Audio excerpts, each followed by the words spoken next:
Hello, everybody, and thank you for tuning in to this episode of the Not Your Average Tea Time podcast. I'm your host, Tobaria, and today we're going to recap the Jets' 45-17 loss to the Buffalo Bills. Yes, 45-17. The Jets, for some reason, can't stop getting blown out by teams. Granted, the Buffalo Bills defense is number one in the league in most of the categories that they are in. However, that shouldn't have been a 30-point loss. They just lost to the Jacksonville Jaguars. There's no reason the Jets couldn't have made this a competitive game. And afterwards, Robert Saleh and former Jets head coach Rex Ryan got into a pissing match, for lack of better words. Because Rex was like, don't compare this dude to me. This dude is nothing like me. I've never been this embarrassed. I've never got blown out this many times. I think if we look back on it, Rex did have a history of getting blown out, mainly to Buffalo. I remember there was like a snow game or something. They ended up playing in Detroit for some reason because of the snow was too heavy in Buffalo. So they made it to Detroit because Detroit wasn't playing that week. And it was a bye week. I think Rex might have started Mike Vick. And they got blown out. So Rex can't sit here and say that he's never gotten blown out with the Jets. His teams have never looked like this, because they have. But at the same time, he's right. The Jets can't keep getting embarrassed like this. It's one thing to be competitive, and it's one thing to get blown out. The worst thing about all of this is that nobody expected the Jets to be good. Nobody expected the Jets to make the playoffs. But they did want to see progression of the rookies and be competitive in games. Lose games 24-21. Lose games 21-14, not 45-17. All the beat reporters are saying that the Jets are on a historic run. They're allowed the second most points in league history through 4 games since the AFL merger, which I believe was in 1970. That's how bad the defense is.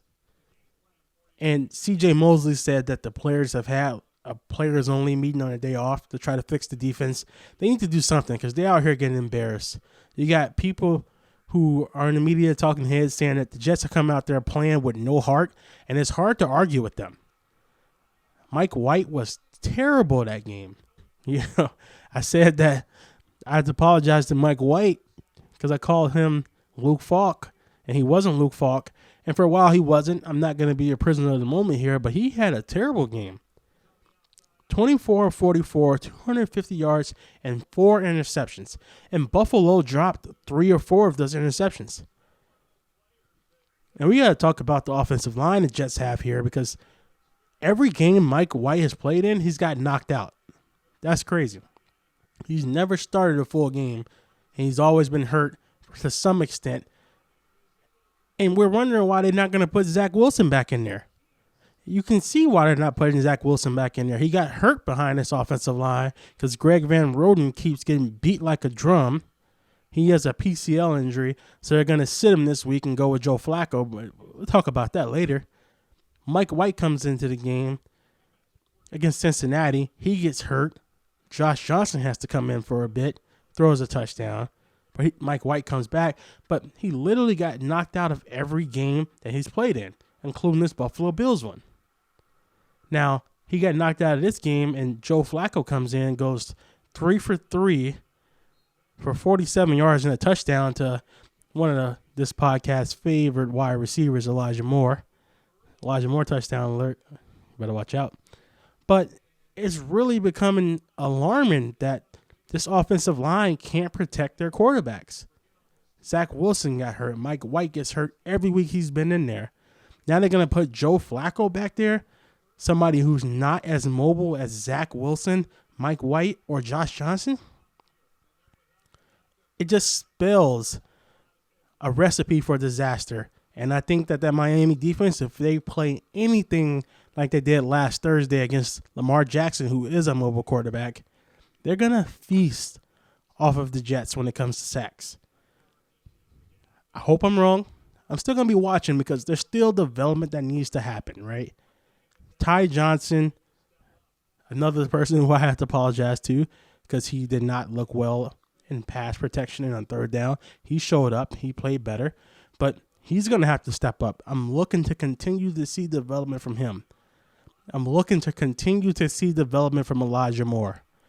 They say that Jamison Crowder might have a nice day because of the connection with Joe Flacco. He usually did. Last year, he showed up when it came time to play, when Joe Flacco was in there. But Corey Davis is another guy. We talked about him not dropping the ball recently. This time, he's catching the ball all right, enough for a first down, but then he fumbles it.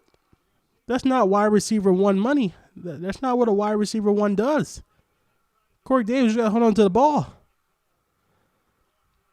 And the defense, they had a couple sacks. Shaq Lawson got to the quarterback. They had a safety come through, Wilson. He got a nice sack. But then Brandon Echolas, corner, he got hurt. And he's a pretty good corner. I don't have anything bad to say about him. He's pretty good. But then this backup they put in there, Guidry, they just left him one-on-one with Stephon Diggs, who you can argue is one of the number one wide receivers in the league. Like top 3, and he's not 3. They just left him on the island up there. And what does Josh Allen and anybody do? They target him. Now, Robert Saleh says in the press conference here that we don't follow people. So they didn't want to put their best corner, Bryce Hall, on Stephon Diggs because that creates problems. Well, it's a problem when you have your 4th-string cornerback on a top 3 wide receiver in the league. And Josh Allen took advantage of it. He had a touchdown pass. He just kept targeting him because he knew this dude cannot cover Stephon Diggs. And during the broadcast, they kept saying that there's not a player on this Jets who can cover Stephon Diggs, which is the problem, right? Bryce Hall is an excellent player. However, they need somebody else if they're going to be stubborn and stick to the scheme, because every team is just going to see what Buffalo did and do the same thing. If Bryce Hall is going to be on the right all the time, I'm just going to put my number 1 on the left. Put my number 1 on the left and have him go against anybody wide receiver 2 through 4 you have over there, and they're going to have success. So the Jets really, really need to fix that secondary this offseason. And Marcus May, tore his Achilles, he's a free agent. He's probably going to walk. Strong safety, I couldn't tell you who plays that position for the Jets. The young corners have held up, but man, they need a dog. They need an alpha. They need somebody on the other side of Bryce Hall. I can't let this podcast go by, though, without talking about the things that Michael Carter did. I'm talking about Michael Carter the first, not Michael Carter the second, who is the Jets' excellent slot receiver. Michael Carter the first is their running back here. He had 16 attempts for 39 yards and 1 touchdown. That stat doesn't pop off of the table here.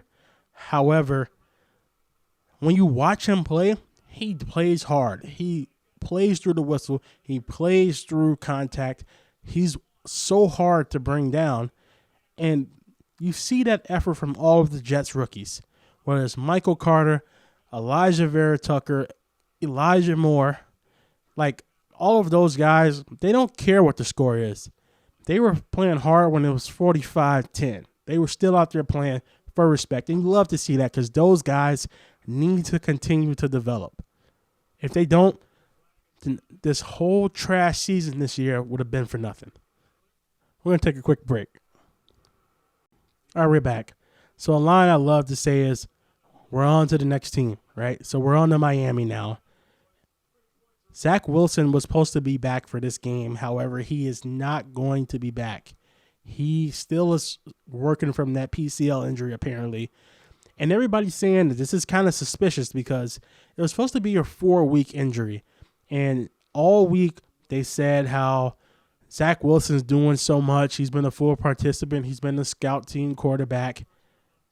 So if he's doing all of this and he's okay to play, why isn't he playing against this Miami game? Everybody's saying, well, either A, the Jets are trying to hide him because they're scared of the Miami defense, or B, they think that he's really not 100%. He's like 98, 99. They don't want to risk it. That makes sense. They don't want to put him out there and jeopardize their future like the Washington football team did with Robert Griffin III. However, if he's even 99%, you got to put him out there. You're never going to be 100% at this point of the season. So I would love to see Robert Griffin. I would love to see Zach Wilson out there. However, he's not going to be out there. I'm still going to watch because I need to watch how Elijah Moore does, to be quite frankly with you. I need to see him still continue to cook, still continue to get better and progress. I'll be watching Elijah Vera Tucker. I'm looking for Quinnen Williams to step up and make a difference in this game. And if any game that he's going to step up, it's going to be this Miami game. Miami's offensive line is not good at all. So he should have a major impact. John Franklin Myers, who's kind of disappeared low-key after they pay him that big contract, he should have a big impact. The whole defense it should be a good game. But I know they have to be worried about the middle linebacker play too as well, because teams know all they have to do is get a lineman up to the second level, block off C.J. Mosley, and then they're golden. They can run whatever they want to run. It'll be a long day because C.J. Mosley is the only player who knows where the play is going to be and can get there in time in order to stop the run. Jared Davis has been terrible. I'm sorry. He's just not been good. They really want to get back in there, and he could be terrible because he just got injured. He was injured and he came back his first game, couple games back. But put Quincy Williams in there until he gets his legs back or something. But you got to do something, Jets. We really cannot keep getting blown out 45-17. All right? It's really hard for Jets fans to get excited, especially when your star quarterback isn't playing and you're trotting out Joe Flacco. Joe Flacco is not the future of the Jets. I don't know why they're putting him out there. People are saying it's because it gives them the best chance to win. I don't know about that. It may give them the best chance to win, but they have to know they aren't going to the playoffs this year. So put Mike White in and tell them Mike White is in because we need to develop him. If he's going to be a backup and the Jets are so sold on him as a backup, then we need to see what he has. We need to see what he can do. We'll probably focus a little bit more on the draft and just doing random other topics because it's really hard for me to come on this podcast and talk about the Jets when they play like they have played. And if they keep getting blown out, it may be a long 7 weeks here for the Jets. And I have optimism once Zach Wilson comes back, but who knows if he's going to come back next week versus Houston or the week after that versus maybe the Dolphins they have again. I don't know. We don't know when he's going to come back, but we need to see if he can throw for 300 yards and a couple touchdowns while Mike LaFleur is in the booth. But I'm going to talk a little bit about some games I'm excited for coming up this week here. We got Packers-Vikings for the first time. Packers are only favored by 1.5. I think that's because they probably don't know if Aaron Rodgers is going to play or not. He has a toe injury, but those Packers-Vikings games are always super intense and fun to watch. So it'll be fascinating to see if Mike Zimmer can hold off Aaron Rodgers in that high-powered offense with wide receiver 1, Devontae Adams. Another game I'm really excited to watch here is going to be the Chicago Bears versus the Baltimore Ravens. It's going to be in Soldier Field, but those are just two quarterbacks that I really enjoy watching, Lamar Jackson and Justin Fields. Lamar Jackson was in the MVP conversation until he went home and laid an egg last week against the Miami Dolphins on Thursday night. So we'll see if he can bounce back from that.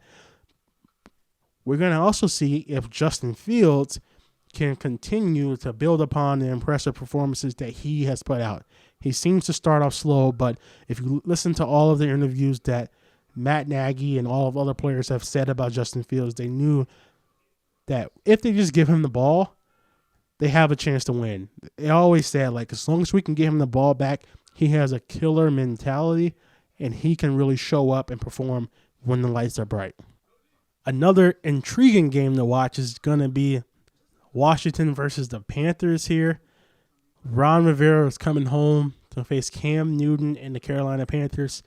There was some talk in the offseason on whether or not Ron Rivera should sign Cam Newton when Ryan Fitzpatrick went down. And for whatever reasons, Ron Rivera declined to. He didn't want to bring him back, probably because he knows Cam Newton isn't the quarterback he used to be, and maybe because he wants to run a different offense that isn't so Cam Newton dependent.